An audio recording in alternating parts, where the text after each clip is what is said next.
So this is what I would consider a homemade tattling bowl. And I call it a tattling bowl because if I want to know anything about my reality, it kind of tells me. So if I wanted to read this abstractly, kind of like tea leaves, well, for one, I'm reaching out to kind of tell you about it in my little tattling bowl. So you can kind of see the rope there.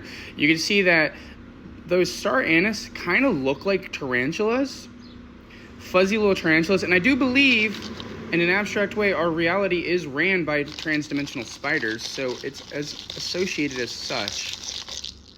Look, I got a little tiny blue one here. That represents sadness. There's sadness going on outside right now from that direction. See, it went completely quiet because I'm aware of that. Now, the sight is through the reflections here. Everything here thinks it's artificial, so we do believe that to a degree, but we really aren't. Now, this center here kind of looks like a copper penny. That isn't. That's actually just the reflection of the bottom of the bowl.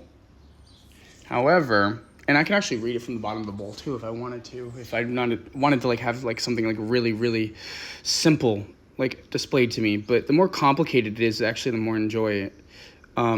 So I have all of these black balls in here, pearls, and they're to represent eyes of the unknown.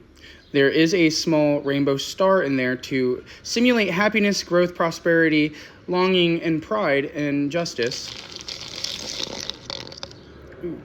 That golden one is in reference to specifically having the golden sight to these people or to these things. And that they love it. They love the fact that I'm actually showing it off. That it's me that's showing it off. And it pointed it this way subtly because it's like, well, where's your camera gonna go now? My leg, my foot, it hasn't moved. Just right to my foot. That's exactly where it's going. Because that's like the other thing that way, the blue, would have been my hand holding this to tell you about it directly for that. Because look, the blue is still over in that direction for some reason, even though, see? See, now it's just coming a little bit closer to me because I'm getting sad about it. Now it hid because I didn't want to actually be aware of that moment.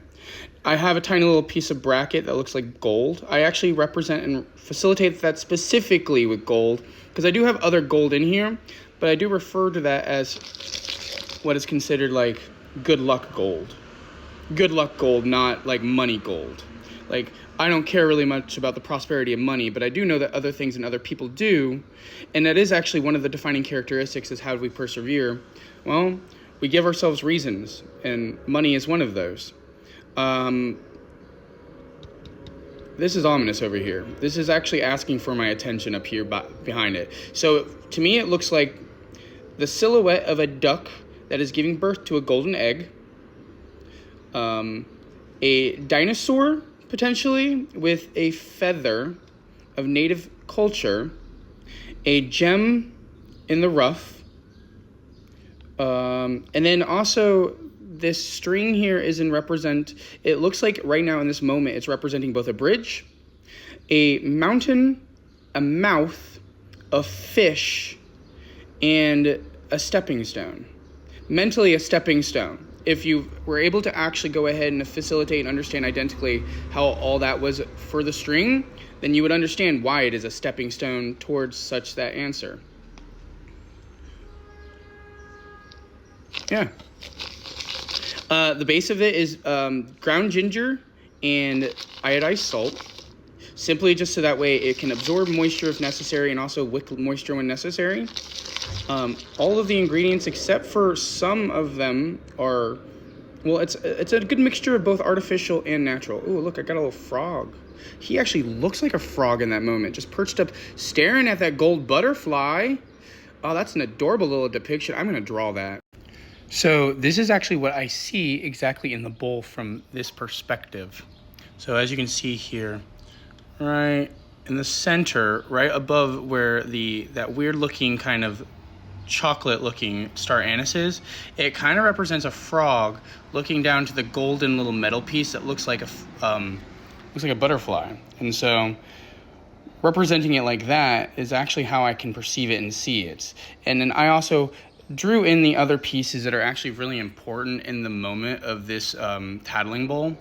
because there are other things in here that you really can't see. For instance, as soon as you see the frog, you don't want to pay attention to anything else. But once you start to look around a little bit, you can see the two black beads at the top, and they represent kind of looking like what a frog would look like in the moment trying to find food. And then up above that, there's to the left-hand side, but above his right eye is a little bit of my rainbow star, and that's an actually reference to me normally. However, he is also guiding me to state that he believes I am his northern star, and that he is right to believe such because it's above his right eye, and that I know that Jesus Christ, my Lord and Savior, actually personally will send off my information to like other species that you might not believe are truly in power, but then he also then makes everybody feel like that in their power. For instance, for some reason, when I feel really down and played and ugly, like in my own head, my Lord and Savior, personally, Jesus Christ, I believe, will be like, they're just ants, honey. They're just ants, honey. They're just ants, honey. They're just ants, honey. They're just ants, honey. I'm like, all right, well, I feel like honey. I feel like I'm attacked by ants nonstop. I'm like, all right, then how do we fix that? Let's turn you into some beeswax. Let's turn you into a bee or something abstract or adorable like that. But that just requires a little bit of an imagination and a willingness. An imagination and a willingness to adapt and learn to things that already exist in our reality. Because if we believe that we are above them, well then God bestows us the opportunity to also see them in the limelight. It isn't that I want to. For instance, I don't like infestations. However, I understand completely why colonized animals do exist. But there's a difference between a pest and a colonized animal. And we know that because God will summon pests. God will summon pests. Pests are for pestilence. Pests are like locusts, but not the grasshopper. Pests are like flies, but not the horsefly. Pests are like roaches, but not ants. Yet, for some reason, we don't want to adapt and understand that and believe that. Well, they've got cool and weird and abstract animals all over the world. However, there's a difference between a pestilent pest and a true insect. And only a God or someone who is willing to adapt, learn, and change their behavior is bestowed the opportunity to also command such things. I used to have a bug infestation in here, including flies. Well, I got one left. One little fly left. And it's actually a smaller fly that doesn't quite resemble what I would consider a pestilent fly, but more like a fairy. Oh, it disappeared. It actually disappeared. Well,